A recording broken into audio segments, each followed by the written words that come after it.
Berikan roh hikmat dan wahyu pada kami untuk kami mengerti isi hatimu sendiri. Urapi hambamu, sebab hambamu tidak ngerti apa-apa sebenarnya, sesungguhnya. Kami minta urapan Roh Kudus itu yang memimpin, mengurapi, menerjemahkan semua firman yang hambamu sampaikan. Pakai lidah ini sebagai penyambung lidah Allah. Dan kami berdoa setiap orang yang mendengarnya diurapi, diberkati, diubahkan hidupnya. Diubah menjadi sama serupa segambar dengan Kristus Tuhan. Dan hidupnya dipakai untuk kemuliaan namamu. Hambamu berdoa dari tempat ini. Dalam nama Yesus, biar urapanmu bekerja. Terus bekerja sampai ibadah ini selesai. Bahkan setelah ibadah ini selesai, urapanmu tetap bekerja menjamah semua orang yang terlibat dalam kebaktian Zoom online ini. Dalam nama Yesus Kristus. Haleluya. Amin. Terima kasih Bu Ling ya kalau nggak salah yang sudah mengundang saya. Itu satu kehormatan buat saya. Saya percaya Tuhan punya rencana atas segala sesuatu dan rencananya itu selalu indah dan baik adanya. Bapak ibu-ibu kebanyakan ini ya, bapaknya nggak ada. Saya tahu bahwa Tuhan itu memiliki rencana yang besar atas kehidupan saya. Begitupun juga dengan Bapak Ibu. Kalau kita sampai hari ini diberi napas hidup, kalau sampai hari ini kita tuh bisa makan enak, tidur di tempat enak, duduk, tidak sakit, tidak encok, tidak rematik, tidak kena asam urat, dan lain sebagainya, itu tandanya Tuhan itu memproteksi, memberkati kita dengan satu tujuan. Dan tujuannya itu untuk kemuliaan Tuhan, bukan untuk kemuliaan kita, bukan untuk kepentingan kita. Kita harus menyadari bahwa hidup kita ini ditentukan Tuhan setelah mengalami kelahiran baru, memiliki tujuan Allah dalam kehidupan kita. Bayangin Bapak Ibu, saya ini lahir di salah satu desa di bawah kaki Gunung Kawi. Kalau Bapak Ibu pernah Gunung Kawi itu tempatnya penyembahan setan, orang pencari pesugihan, dan selalu orang yang mencari pesugihan ke sana minta tumbal. Ujung-ujungnya nyawanya sendiri yang diambil. Bahkan orang Jakarta, orang Bandung banyak sekali mencari pesugihan di sana. Saya itu lahir tidak jauh dari tempat situ, kurang lebih sekitar 5 kilo. Bapak Ibu bayangin, tempat saya lahir, desa saya lahir itu harus di zoom berkali-kali. Kalau lihat di Google Map, itu harus dilihat berkali-kali. Kalau diketik nggak akan muncul begitu rupa, harus di zoom. Bayangin, saya orang yang biasa, orang kampung, orang yang tidak terkenal, bukan siapa-siapa, sampai Bapak Ibu hari ini panggil saya untuk dengerin saya ngomong. Kalau tidak ada Tuhan di saya, kalau tidak ada rencana Tuhan di saya, Bapak Ibu nggak akan kenal saya. Sama juga dengan Bapak Ibu, hari ini sampai Bapak Ibu ada di tempat ini, Tuhan tuh memiliki rencana. Sekali Tuhan panggil, Tuhan tentukan Bapak Ibu menjadi orang percaya, Tuhan tidak akan pernah selesai dengan kehidupan Bapak Ibu sampai maut menjemput kita. Selama kita masih diberikan kehidupan, Tuhan terus berurusan dengan hati kita. Tuhan akan terus berurusan dengan hati kita. Sampai kita didapati melakukan kehendak Tuhan yang sempurna di hadapannya. Makanya kadang seringkali kalau kita ini sudah lari dari Tuhan, sudah hidupnya udah ngawur, udah melenceng, sudah di luar kehendak Tuhan, seringkali kita dibenturkan tembok, ngadapin masalah, nggak ada jalan keluarnya. Kadang seringkali kita nggak tahu mesti ngapain. Dan tujuannya Tuhan untuk tarik kita hatinya kembali kepada Tuhan. Bangsa Israel diizinkan berjalan di padang gurun, bukan semaunya sendiri, tapi diizinkan oleh Tuhan supaya mengetahui bangsa Israel di hatinya melekat Tuhan kepada Tuhan apa tidak. Kalau kita pun hari ini, Bapak Ibu, saya nggak tahu masalah Bapak Ibu apa yang hadapi hari-hari. Semoga saja Bapak Ibu nggak hadapi masalah yang terlalu rumit. Semuanya everything is okay, baik-baik saja. Tapi tidak mungkin kalau kita ini ikut Tuhan hidupnya baik-baik saja. Kadang diizinkan masalah terjadi yang nggak enak. Yang kadang rasanya itu greget kadang. Kadang nggak seperti itu juga. Kadang kita diperhadapkan dengan orang-orang yang menyebalkan. Orang Surabaya bilang orang yang bencekno. Ketemu orang yang nyakitin. Orang yang nggak sejalan dengan kita. Sebenarnya Tuhan nggak mau yang lain kecuali Tuhan mau hati kita. Kadang Tuhan mau hati kita dahulu dibentuk, diproses. Supaya kita itu berjalan dalam ketetapan Dia. Supaya kita itu berjalan seperti apa yang Dia mau. Karena tujuan akhirnya hidup kita ini harus melakukan kehendak Tuhan yang sempurna. Bukan yang baik saja, bukan yang berkenan saja. Yang sempurna di pemandangan Allah. Karena Tuhan punya rencana masing-masing yang berbeda, Bapak Ibu. Buka sebentar di Filipi pasal yang pertama, ayat yang ke-6. Nggak usah buka, saya bacakan saja lebih cepat. Akan hal ini aku yakin sepenuhnya, yaitu Dia. Allah yang telah memanggil kita, Yesus Kristus yang telah memanggil kita, yang rela mati di kayu salib untuk menebus kita, Yang dulunya ini orang yang bejat, orang yang ngawur, orang yang tidak bernilai sama sekali. Hari ini Tuhan angkat kita menjadi orang yang bernilai, punya tujuan, punya nilai hidup yang berbeda, bahkan kita bisa menjadi berkat bagi orang lain. Yang memanggil kita, Ia yang memulai pekerjaan yang baik di antara kita, memulai pekerjaan baik di antara kamu, Ia akan meneruskannya sampai pada hari akhirnya, pada hari Yesus Kristus. Sekali Tuhan tarik hati kita, Tuhan tidak akan pernah lepaskan kita, sampai kapanpun juga. Kecuali kita ngotot melepaskan diri. Selama kita ini mencari Tuhan, sungguh-sungguh, kita cari Tuhan aja. Nggak, kita cari Tuhan dengan doa fajar atau mungkin, atau cukup berdoa, kita memiliki kesungguhan hati sedikit saja, Tuhan itu langsung kejar hati kita begitu rupa. Ingat nggak, Bapak Ibu perhatikan bahwa perumpamaan anak bungsu dan anak yang sulung itu, yang satunya lagi udah kurang ajar, minta warisan dan dijual. Ketika dia sudah kelaparan, dia pengen balik. Ketika dilihat dari jauh, bapaknya itu lari. Selama kita ini, hati kita nempel ke Tuhan, Tuhan akan kejar kita terus. Hati kita akan dikejar terus. Makanya tidak heran kalau Bapak Ibu mengalami hal buruk, hal nggak enak. Artinya Tuhan mau hati kita. Diizinkan hal itu terjadi supaya hati kita itu benar-benar tulus, murni di hadapannya, bukan kepada yang lain. Karena seringkali hati kita itu nempelnya kepada yang lain, kepada sesuatu yang kelihatannya fisik. Bisa nempel ke mobil kita, ke anak kita, ke cucu kita mungkin, ke suami, ke istri, ke harta benda, ke rumah, ke tanah, warisan atau uang deposito. Seringkali nempelnya ke sana. Tapi Tuhan mau hati kita menjadi tempatnya Dia. Hati kita ini menjadi sumbernya. Hati kita ini menjadi tahtanya Tuhan satu-satunya. Nggak ada yang lain. Tuhan mau hati kita, bukan yang lain. Hati kita makanya harus dikuduskan. Hati kita ini harus bersih dahulu.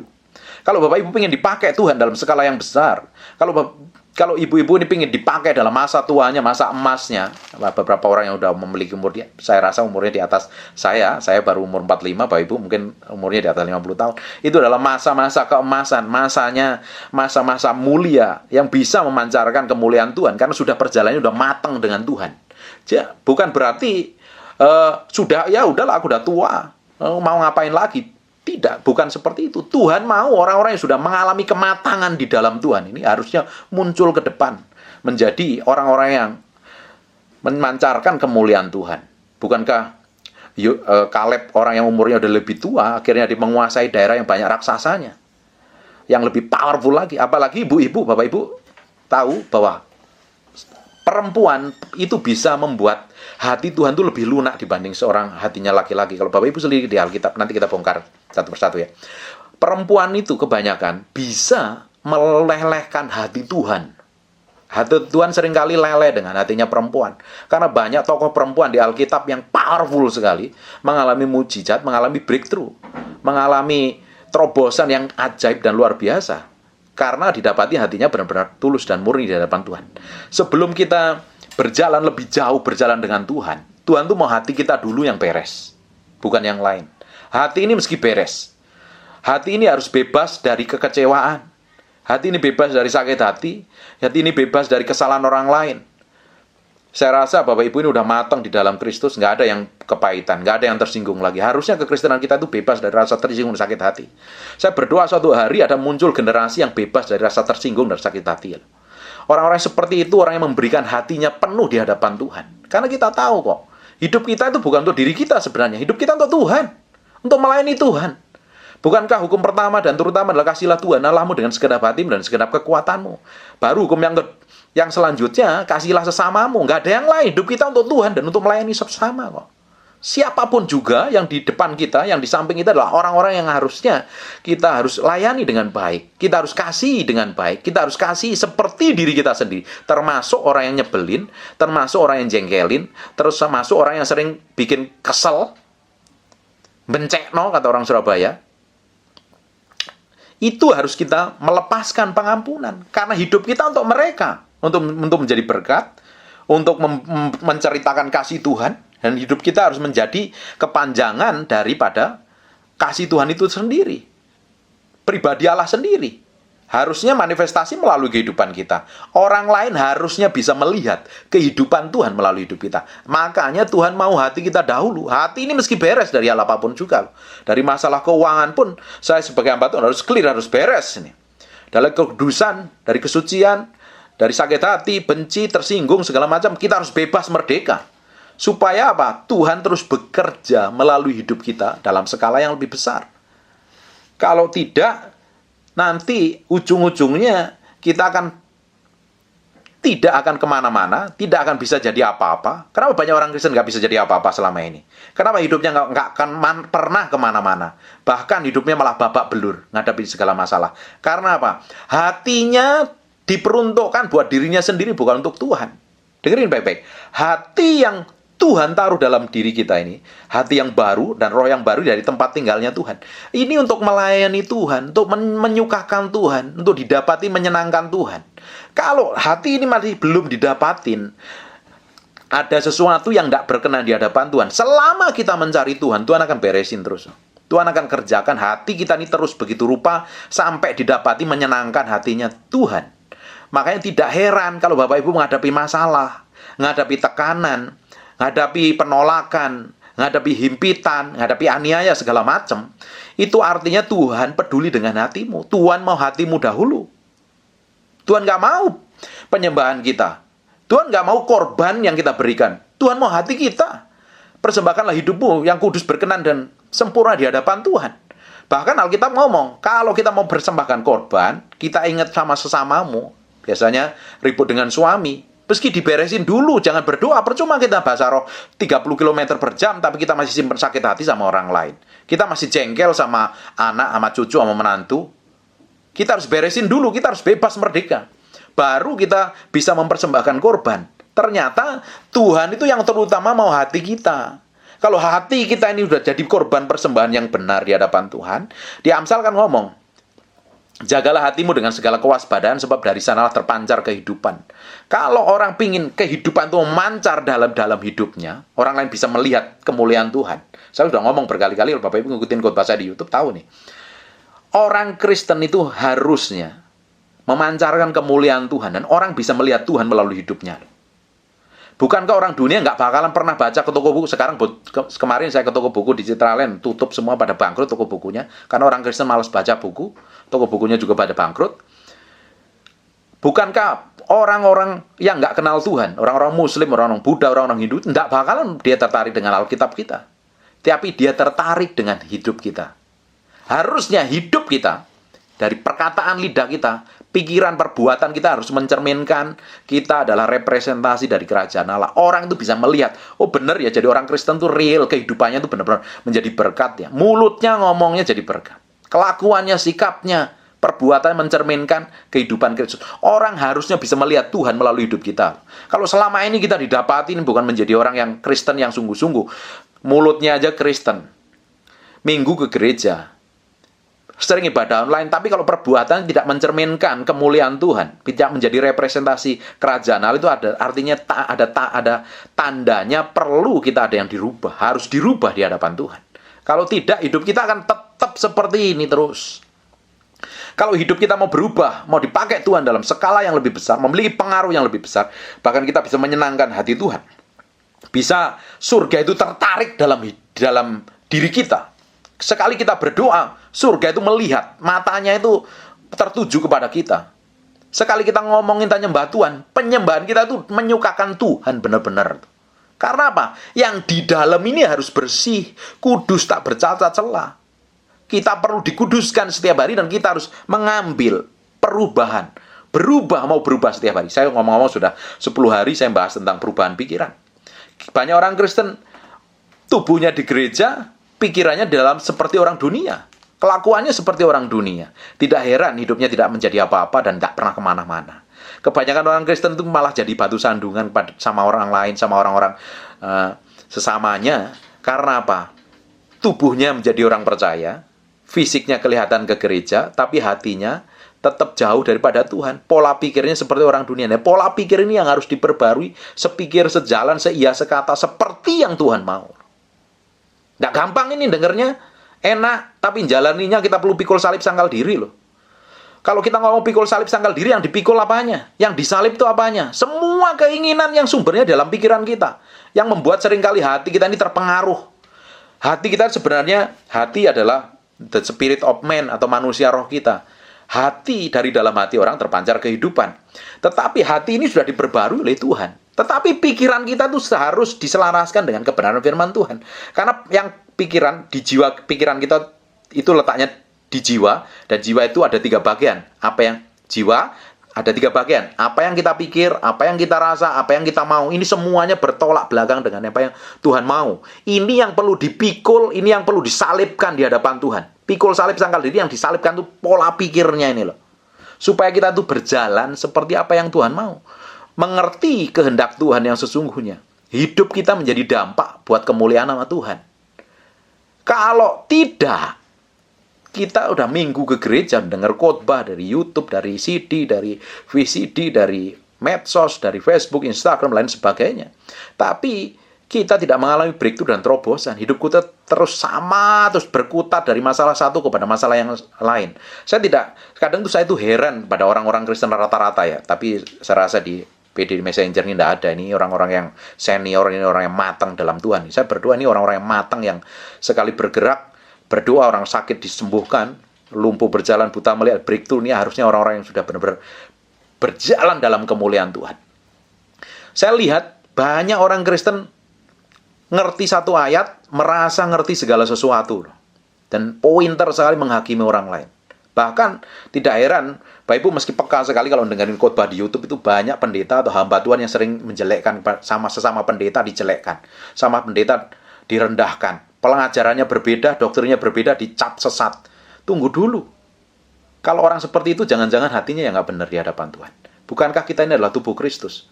Bukankah musuh kita adalah yang tidak kelihatan? Pengulu-pengulu roh jahat di udara, bukan darah dan daging. Tapi kalau yang sifatnya darah dan daging kita anggap musuh, jangan-jangan yang salah itu adalah diri kita sendiri. Hati-hati Bapak Ibu kalau dengerin khotbah di media sosial. Disaring dulu. Bener nggak nih yang ngomong nih? Jangan-jangan dia pintar ngomong doang, kelakuannya bapak belur, hidupnya berantakan. Karena banyak pendeta yang bahkan ngaku-ngaku nabi, hidupnya benar, kelakuannya benar, ternyata hidupnya tidak benar. Karena apa yang disampaikan seseorang itu akan transfer kepada kehidupannya. Nah, kalau tidak, kita akan menjadi orang yang gampang terombang-ambing. Tapi saya berdoa Bapak Ibu yang mendengarkan, yang hadir dalam ibadah Zoom ini, yang ikut ambil bagian dalam ibadah Zoom ini adalah orang-orang yang benar-benar sudah diubahkan, diproses dan dibentuk Tuhan. Semakin hari semakin dewasa, bisa menikmati hal yang ajaib bersama Tuhan. Karena Tuhan tentukan kita memiliki rencana yang besar. Jangan berhenti sampai sini. Dengerin baik-baik. Tuhan belum selesai dengan apa yang Tuhan rancangan dalam kehidupan Bapak Ibu. Jangan berhenti sampai di tempat ini. Ada perkara besar di depan. Ada hal-hal yang ajaib yang Tuhan akan percayakan kepada Bapak Ibu di tahun-tahun ke depan. Selama Tuhan masih percayakan umur, kesehatan, hikmat, pengertian, berkat, atau apapun juga, Tuhan belum selesai dengan kehidupan Bapak Ibu. Responi panggilan tersebut, responi rencana Tuhan tersebut, dan rencananya itu dahsyat dan powerful sekali loh. Tuhan merencanakan rencana-rencana yang ajaib dan luar biasa untuk masa depan. Kalau kita meresponnya ini dengan benar, kita akan dipromosi, kita akan dipakai Tuhan dalam skala yang besar. Selama ini mungkin Bapak Ibu ya sudah pelayanan, sudah melakukan mendoakan orang sakit ya sudah konselingin orang ya sudah sering kali. Tapi untuk ke depan kita tahu bahwa waktunya sudah nggak lama lagi. Kita nggak tahu pergerakan Tuhan. Kalau kita ngelihat kejadian-kejadian di Timur Tengah, saya rasa ini waktunya sudah nggak lama lagi. Kita ngelihat kejadian, kita singgung ya sedikit ya di Timur Tengah, apa yang terjadi di Timur Tengah. Iran hari ini, saya pikir Iran ini akan memblokir tembok perbatasannya antara Turki dan Iran. Ternyata Turki sendiri yang membangun tembok perbatasan. Bapak Ibu, saya pernah singgung ini tentang akhir zaman. Kenapa saya ngomong tentang akhir zaman ini? Ini penting sekali untuk mempersiapkan kita bahwa iblis waktunya sudah singkat, dia akan bekerja double porsi. Kita anak Tuhan harusnya juga tahu momennya, kita harus bekerja double porsi, memanfaatkan waktu yang ada, kesempatan yang ada. Itu bukan main-main, bukan jadi orang Kristen sembarangan. Ini waktunya kita tuh berperang sungguh-sungguh. Hidup dalam kebenaran, hidup dalam kekudusan menjadi berkat. Setiap kata-kata yang kita ucapkan itu menjadi power, mempunyai otoritas yang mengubahkan orang lain. Kita bukan lagi main-main. Bukan waktunya hai lagi. Bapak Ibu, kita lihat beberapa tahun kemarin, beberapa bulan kemarin. Kita ngelihat orang meninggal begitu cepat sekali loh. Hari ini bisa WA, seminggu, 2 minggu udah nggak ada. Setan tahu persis waktunya sudah singkat. Kalau kita ngelihat kejadian di Timur Tengah, Iran sudah didukung oleh Rusia dan China. Bapak Ibu tahu bahwa semua tentara di Hamas itu senjatanya didukung dan dibiayain oleh Iran untuk menghabisi Israel. Makanya tidak heran peperangan itu sedang terjadi. Dan Iran pelan-pelan sudah memasukin Suriah, memasukin Afghanistan. Dan hari ini Afghanistan dikuasai oleh Taliban. Waktunya sudah singkat sekali. Kalau Bapak Ibu lihat, saya singgung sedikit ya. Kalau Bapak Ibu nanti baca di Daniel pasal kedua sampai Daniel pasal yang ke-8, itu adalah mimpinya Nebukadnezar tentang sebuah patung. Nah, semuanya sudah digenapi, tinggal kakinya yang belum digenapi. Kaki terbuat dari tanah liat, satu lagi terbuat dari besi. Dan tanah liat dan besi ini tidak bisa menyatu. Memang betul kan, tanah liat dan besi tidak pernah bisa menyatu. Bayangin, itu siapa? Menurut pemahaman yang saya mengerti, pewahyuan yang saya dalami, ini bukan berbicara tentang masa depan. Kalau berbicara tentang hal yang akan terjadi, semua orang itu bisa menafsirkan. Karena belum terjadi, itu hanya sebatas penafsiran sesuai yang Tuhan singkapkan. Nggak ada penafsiran, kalau kita bahas kitab Wahyu itu, pendeta itu penafsiran yang paling benar, nggak ada. Karena semuanya dalam penafsiran. Tapi kita melihat dengan pergerakan Tuhan melalui akhir zaman ini. Nah, di Daniel dijelaskan, tanah liat dan besi itu tidak bisa menyatu. Dan mereka akan digulingkan oleh batu yang menggulingkan adalah Yesus Kristus sendiri akan menghancurkan mereka. Tanah liat dan besi ini akan tidak bisa menyatu, tapi mereka akan begitu kokoh dan kuat akan menghanguskan. Bapak Ibu nanti baca. Bayangin, bukankah di Islam itu terdiri dari dua aliran yang sama-sama merasa merepresentasikan bahwa dirinya paling benar. Satu, aliran Sunni. Yang kedua, aliran Syiah. Nah, Syiah ini pusatnya di Iran dan Sunni pusatnya di Turki. Kalau Bapak Ibu tahu. Nah, ada kemungkinan ini besar. Hari ini kan menegang nih. Kondisinya kan mereka Timur Tengah hari ini tegang. Karena kita tahu dari kejadian ini kita lihat bahwa akhir zaman ini sudah mendekati. Kita tidak tahu kapan waktunya. Tapi bagian kita adalah mempersiapkan diri dengan baik. Sekarang mereka udah tegang. Mereka udah saling dukung-mendukung. Bahkan Turki udah bangun tembok perbatasan. Bapak Ibu nanti googling saja. Cari di Google bahwa Turki sudah membangun tembok perbatasan dan Turki sudah memulai ini sebagai satu warning. Kalau sampai terjadi nanti bisa terjadi peperangan besar. Iran pun sudah masuk tentaranya ke Suriah, ke Afghanistan, ke Libya pelan-pelan. Bahkan mereka membiayain orang-orang di Palestina untuk menyerang Israel. Ini artinya tandanya sudah mendekati akhir zaman. Waktunya kapan? Kita tidak pernah tahu. Karena akhir zaman itu berbicara dua hal. Kedatangan Tuhan itu berbicara dua hal. Kalau tidak kita dipanggil secara pribadi, menghadap Tuhan secara pribadi, ya kita akan bertemu dengan Tuhan di awan-awan permai. Bagian kita kan mempersiapkan diri kita hari ini dengan baik. Intinya itu hari ini kita mempersiapkan diri dengan baik. Jangan sampai kita didapatin menjadi orang yang sembarangan, sembrono. Tidak mempersiapkan. Bayangin Bapak Ibu, kalau hari ini kita dipanggil Tuhan. Saya dipanggil Tuhan mendadak hari ini. Kira-kira saya menghadap Tuhan, apa yang saya bisa bertanggung jawabkan? Bapak Ibu juga sama, kalau dipanggil Tuhan hari mendadak. Kira-kira ngomong apa di hadapan Tuhan? Tuhan, aku sudah melakukan ini, aku sudah melakukan itu, aku sudah bikin PD, aku sudah nyembah Tuhan, aku sudah tumpang tangan orang sakit. Apa ngomong seperti itu? Terus Tuhan berkenan? Nah, bagian kita adalah mengerti hati Tuhan. Hari ini tuh kita harus belajar ngerti hati Tuhan. Makanya hati ini perlu diberesin setiap hari. Diproses, dibentuk, diizinkan Tuhan. Supaya itu kita itu berjalan sesuai ritme dan cara kerja Tuhan. Kalau Tuhan panggil mendadak kita bisa bertanggung jawab di hadapan Tuhan. Amin. Bukan menjadi orang yang nggak ngerti caranya Tuhan bekerja. Hidup seenaknya, berjalan seenaknya. Ini ayat terkenal sekali. Ini ada ayat terkenal di Yeremia. Bapak Ibu pasti udah hafal ayat ini. Di Yeremia 29 ayat 11 dan sampai 14. Sebab aku ini mengetahui rancangan-rancangan apa yang ada padaku mengenai kamu. Artinya Tuhan punya rencana dalam hidup kita. Bayangin, perhatikan baik-baik ini. Sebab aku ini mengetahui rancangan-rancangan apa yang ada padaku. Berarti rancangan Tuhan. Rancangannya Tuhan terhadap hidup kita. Perhatikan baik-baik ini. Ayat ini. Aku ini mengetahui rancangan-rancangan apa yang ada padaku mengenai kamu. Berarti ada rancangan lain loh selain rancangan Tuhan. Bisa rancangan setan, bisa rancangan kita sendiri. Yang jadi masalahnya selama ini kita itu berjalan sesuai rencana siapa? Benar real rencana Tuhan atau rencana diri kita sendiri? Kalau yang kita lakukan itu rencana diri kita sendiri atau rencana setan, ujung-ujungnya waktu kita menghadap Tuhan, Tuhan aku udah bikin mujizat, aku udah ngusir setan, aku udah bernubuat, nyangkut dari hadapanku, nggak melakukan kehendakku kok. Bapak Ibu ngerti sampai di sini?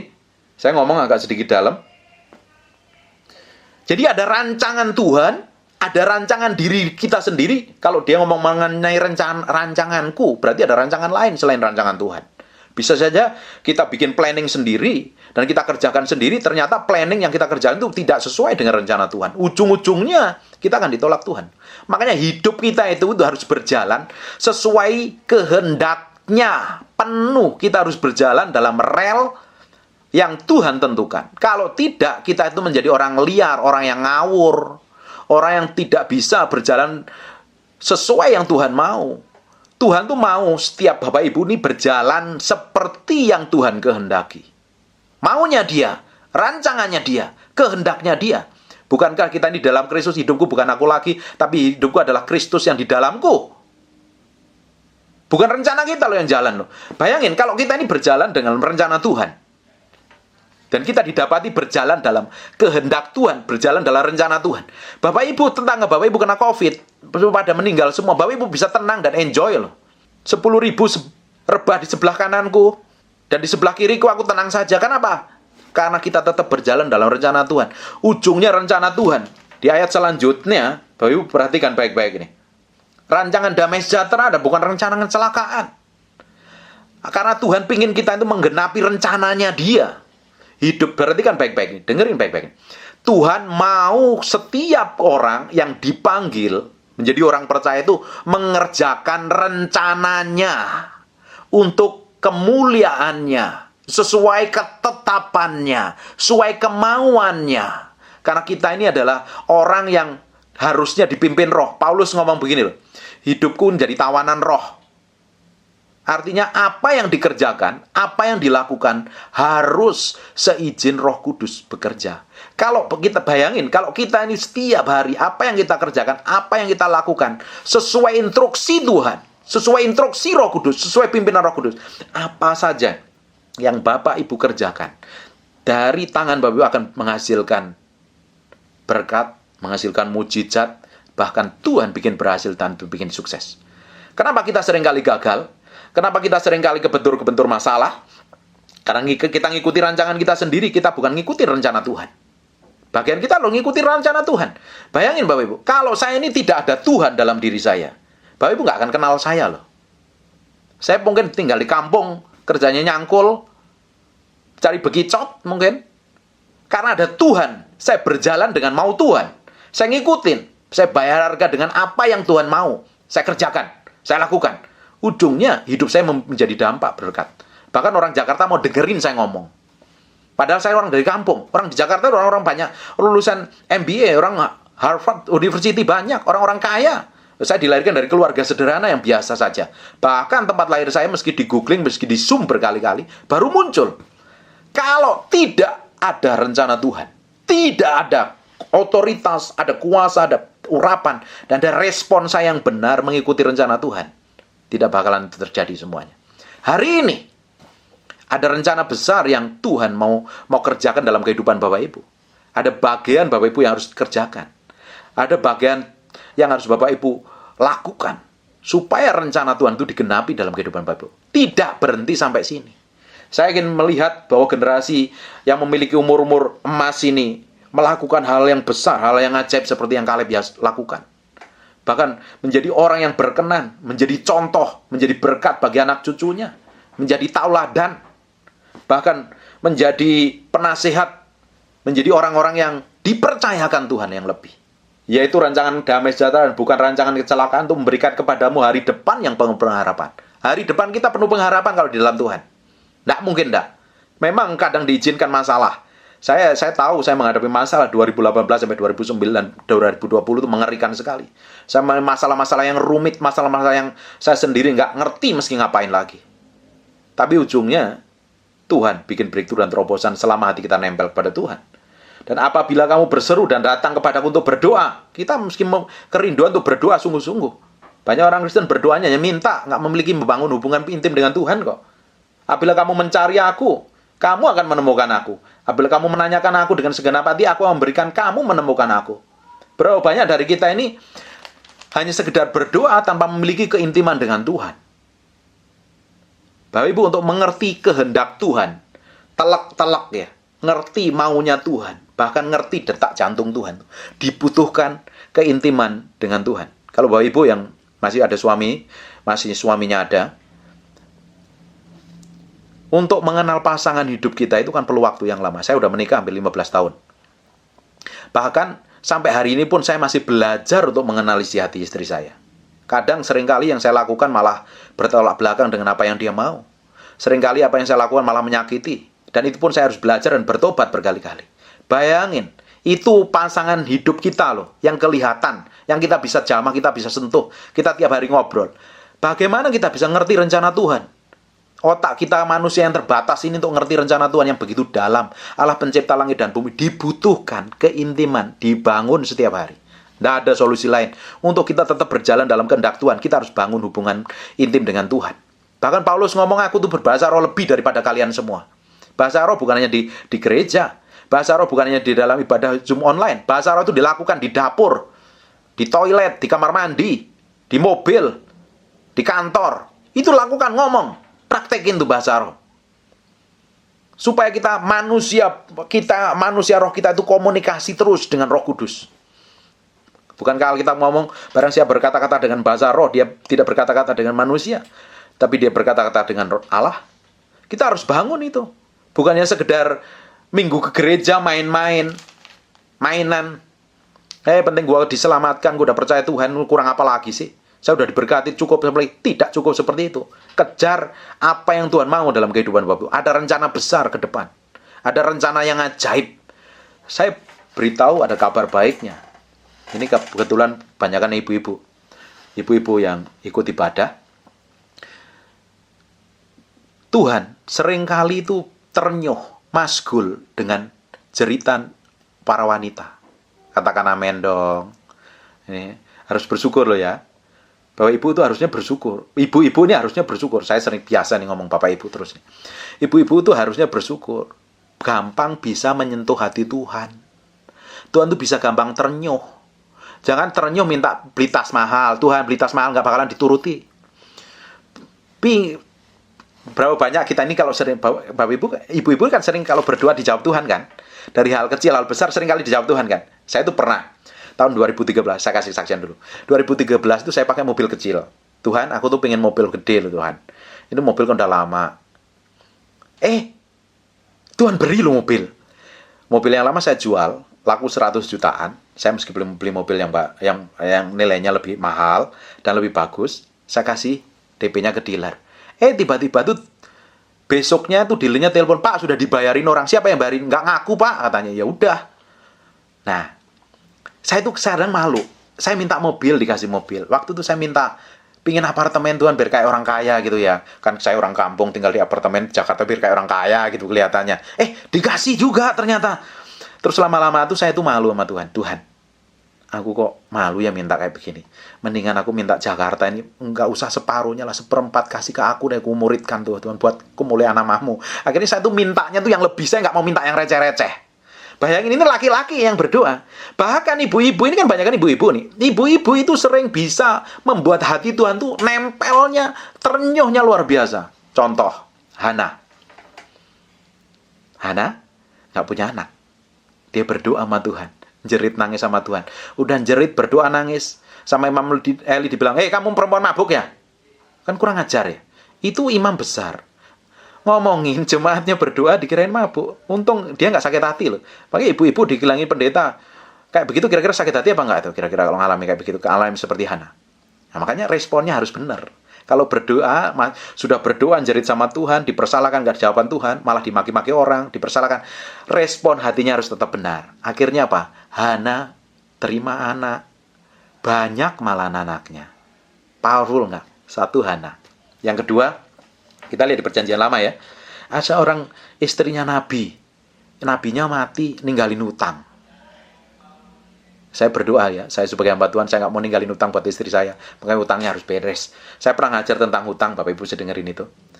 Kita nggak boleh berhutang, karena kita orang yang diberkati, kita harus memberi hutang, bukan mengutang. Kalau yang punya hutang, berdoa minta dibayar, biar lunasin, nggak hutang lagi. Ini perempuan, ditinggal mati suaminya, punya hutang, anaknya mau diambil, mau jadiin budak. Ketemu Nabi yang diurapin Tuhan. Nabi ini terenyuh, hatinya tersentuh dengan sentuhan perempuan ini. Akhirnya bikin breakthrough, bikin buli-buli minyak. Kayak buli-bulinya itu penuh loh. Powerful nggak? Ada satu lagi, janda di Sarfat juga ngalami yang sama. Perempuan juga. Di perjanjian baru, ada namanya Maria Magdalena. Maria Magdalena itu bukan Maria pelacur, bukan loh ya. Kalau Bapak Ibu, kalau ibu-ibu ini lihat, pernah dengar filmnya Passion of the Christ, itu yang disebut kita dikirain itu Maria pelacur, bukan, itu Maria Magdalena. Karena Maria Magdalena ini Maria pengusaha yang kerasukan 7 roh jahat, dilepaskan Yesus. Makanya dia ngikut Yesus sungguh-sungguh. Dia mencintai Yesus luar biasa. Melayani dengan hartanya, dia mencintai Yesus luar biasa. Bahkan ini wanita yang pertama kali menjadi rasul karena memberitakan, Yesus sudah bangkit loh dari kematian. Dia datang ke kubur Yesus, ngelihat kesetiaannya pagi-pagi benar, yang lain masih tidur, dia datang dahulu. Ngelihat kejadian itu, hati Yesus itu masgul. Nanti Bapak Ibu buka ayatnya sendiri. Cari kata masgul, dia akan muncul. Hatinya itu terenyuh sekali. Perempuan lagi. Satu lagi Maria, saudaranya Lazarus. Lazarus itu dibangkitkan gara-gara apa? Apa Lazarus? Gara-gara Yesus itu melihat Maria. Melihat Maria. Powerful nggak? Makanya bersyukur lo jadi perempuan lo. Bisa menyentuh hati Tuhan. Bisa menarik hati Tuhan. Kalau udah ditarik, ya jangan minta sembarangan. Tuhan, aku pengen mau rumah baru. Loh, kamu udah punya rumah banyak, mau dibuat apa? Pengen mobilmu udah Alphard, kamu mau ganti apa? Rolls Royce. Kamu udah beli emas, nggak usah beli emas gede-gede pakai kalung. Nanti kayak tukang jualan emas ke pasar pakai kalung gede-gede malah dicopet. Cukup kalung emas kecil dan berlian. Dan lainnya minta sesuatu yang lebih powerful untuk kemuliaan nama Tuhan. Ada lagi Esther. Ini juga orang luar biasa. Ada lagi Ruth. Ini orang-orang yang luar biasa. Bahkan di tokoh perjanjian lama, ada tokoh yang hidupnya itu tidak benar. Dia pelacur. Namanya Rahab. Bahkan dari keturunannya dia, lahir Yesus Kristus Tuhan. Ini orang yang benar-benar bisa menyentuh hati Tuhan. Makanya bersyukur jadi perempuan. Bisa menyentuh hati Tuhan. Jangan malah, kalau kita ini bisa ngontrol hati kita dengan baik ya. Mengendalikan emosi, amarah, ego, apalagi itu. Biasanya perempuan itu kan hidupnya pakai perasaan. Dikit-dikit perasaan, dikit-dikit feeling. Aku, diriku, dan saya. Kamu nggak hargai, aku nggak cintai. Bahkan kalau ibu-ibu ke salon, pulang dari salonnya ngaca terus di depan suaminya kan. Pingin dapat apa? Pingin dapat pujian. Mah, kamu kok cantik banget ya. Baru dia tenang, senang. Karena apa? Perempuan jangan ambil pakai kekuatan ibu-ibu ini untuk meminta sesuatu yang tidak berkenan di hadapan Tuhan. Justru pakai untuk meluluhkan hati Tuhan, minta sesuatu yang powerful, minta Bandung dilawat Tuhan, minta anak cucunya dipakai Tuhan luar biasa. Bahkan ibu-ibu bisa doain ke pasar, ketemu ngobrol sama orang, bisa dijamah Tuhan luar biasa. Saya berkali-kali waktu sebelum COVID kita masih buka toko di salah satu mall. Tiap kali orang datang ke mall, ada yang sakit kita doain. Terjadi kesembuhan. Luar biasa sekali. Bahkan ada orang-orang sebelah yang mereka bahkan sampai kerasukan setan di tempat itu. Kita layani pelepasan. Powerful sekali loh. Makanya Bapak Ibu bisa datang ibu-ibu ini bisa ke pasar, ngobrol sama temannya lewat grup, lewat chat, lewat messenger, lewat apapun juga. Bisa minta sesuatu yang powerful dari Tuhan untuk memuliakan namanya. Pakai daya tarik Bapak, ibu-ibu ini untuk menarik hati Tuhan itu benar-benar nempel. Supaya kita bisa melakukan sesuatu yang menyenangkan hati Tuhan di masa yang akan datang. Kita nggak tahu kan umur kita sampai berapa. Saya juga nggak tahu kan. Kalau sebelum pandemi terjadi, mungkin saya pikir saya akan umur 100. Saya ngomong sama istri saya, kita umur kalau bisa umur 120 tahun ya. Kita sama-sama tua, kita sama-sama melayani Tuhan. Terus setelah itu pandemi. Ada teman saya umur 14, umur sekitar 48 meninggal. Kaya lagi, anaknya masih kecil-kecil. Ada umur baru 27, 24, meninggal gara-gara COVID. Mengerikan sekali. Karena kita nggak tahu umur kita sampai kapan. Dan bagian kita hari ini, selama masih ada, kejar hati Tuhan. Kenali. Berjalan sesuai dengan kemauan dan kehendaknya. Jangan pakai hidup kita itu serampangan sembrono. Setiap menitnya, setiap waktunya, pakai untuk kemuliaan nama Tuhan. Beri untuk Tuhan. Bangun keintiman dengan Tuhan. Jangan berdoanya sekedar berdoa. Tuhan, aku minta ini, aku minta ini, aku minta ini. Stop, minta-minta. Sesekali minta Tuhan. Tuhan, aku minta hidupku menjadi kepanjangan tangan-Mu. Aku mau hidupku benar-benar menarik segala sesuatu yang powerful dari kerajaan surga. Aku bisa impartasikan. Supaya orang bisa melihat Yesus melalui hidupku. Melalui keluargaku. Bukan lagi main-main. Buat apa jadi orang Kristen bertahun-tahun nggak melakukan apa-apa? Berdoa nggak ngerti, nyembah Tuhan nggak ngerti, rencana Tuhan nggak ngerti, buka Alkitab nggak ngerti. Bapak belur ujung-ujungnya. Buat apa? Kita harus benar-benar menarik hati Tuhan. Kita didapati menjadi orang yang disukain Tuhan, difavoritkan Tuhan. Dan ujungnya, apa saja yang kita kerjakan, Tuhan akan bikin berhasil. Baik, Ibu. Bayangin kalau kita didapati menjadi orang yang disukakan Tuhan, menyenangkan Tuhan. Kemanapun Bapak Ibu pergi, melakukan aktivitas, ngomong sama orang lain, Tuhan sertai. Bapak Ibu pasti apa yang Bapak Ibu katakan, kerjakan, Tuhan pasti bikin berhasil. Karena apa? Hati kita sudah didapatin menyenangkan Tuhan. Menyenangkan Tuhan dan menyenangkan Tuhan. Ada rencana besar ke depan. Ada perkara-perkara ilahi yang sudah siapkan pada Bapak Ibu semuanya. Pada ibu-ibu ini akan dipakai Tuhan secara luar biasa. Saya tidak tahu bagaimana caranya. Semuanya akan dipakai dengan caranya masing-masing yang berbeda. Jangan berhenti sampai di tempat ini. Kejar Tuhan sungguh-sungguh. Berikan prioritas yang berbeda. Lakukan sesuatu yang berbeda di antara orang Kristen selama ini. Kalau ibu-ibu ini baca di Alkitab, semua tokoh di Alkitab itu, semua tokoh di Alkitab yang muncul di permukaan, mereka memiliki kehidupan yang berbeda dengan Tuhan. Jam doanya berbeda, keintimannya dengan Tuhan berbeda, praktek hidupnya dengan firman berbeda. Tidak heran dia muncul ke permukaan, di atas. Karena apa? Bisa dipercayain Tuhan. Harusnya kita hari ini bisa dipercayain Tuhan untuk melakukan hal yang ajaib dan besar. Saya bersyukur bisa bertemu dengan Bapak Ibu ini. Bisa dipercayakan untuk ngomong kebenaran firman Tuhan. Padahal saya ini bukan siapa-siapa. Saya nggak memiliki apa-apa. Hanya punya Tuhan. Saya percaya di akhir zaman ini, orang tua, orang muda akan dipakai Tuhan double porsi. Urapannya akan ditambahkan. Hikmat pengertiannya akan ditambahkan. Karena iblis juga tahu waktunya sudah singkat. Waktunya sudah lama lagi. Waktunya itu udah mendekatin akhir zaman. Benar-benar mau masa penghabisan. Ini waktunya kita melakukan lebih di atas rata-rata. Melakukan lebih di atas rata-rata orang lain lakukan. Jam doa kita lakukan berbeda dengan orang lain. Jam merenungkan firman pun juga harus berbeda. Melakukan segala sesuatu lebih daripada orang lain. Seperti melakukannya untuk Tuhan.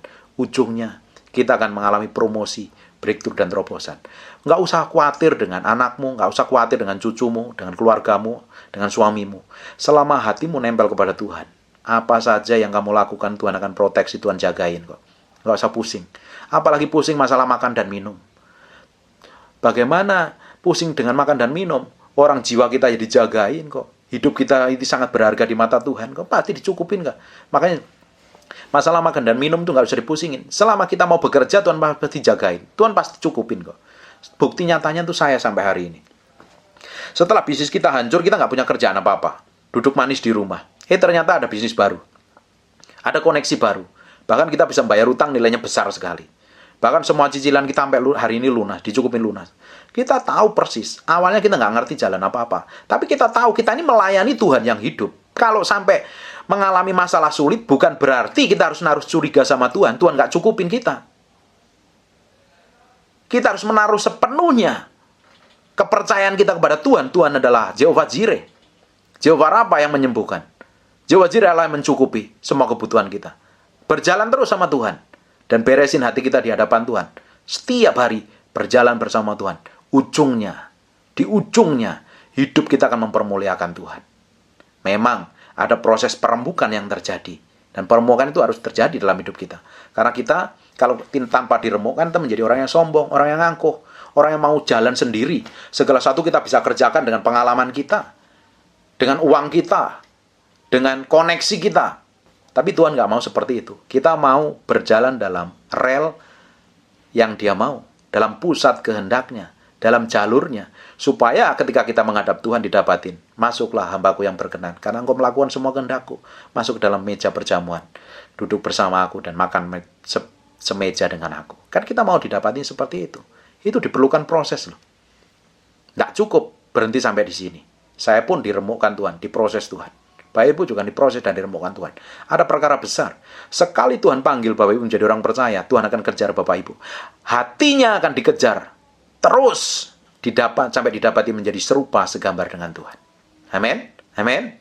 Buka di Unmute. Diberkati apa enggak ini? Dapat berkat? Amin. Puji Tuhan. Sekarang saya mau berdoa buat Bapak Ibu ya. Taruh tangan kananmu di dada. Hambamu berdoa dalam nama Yesus. Hambamu berdoa. Setiap ibu-ibu yang mendengar firman ini dan bapak-bapak yang mendengar firman ini. Hambamu berdoa. Dimanapun mereka berada. Dimanapun mereka ada. Hambamu tidak tahu. Tapi urapan ini akan bekerja tanpa batas. Tanpa dibatasi tepat. Berikan kekuatan secara ilahi yang baru. Berjalan dalam ketetapanmu.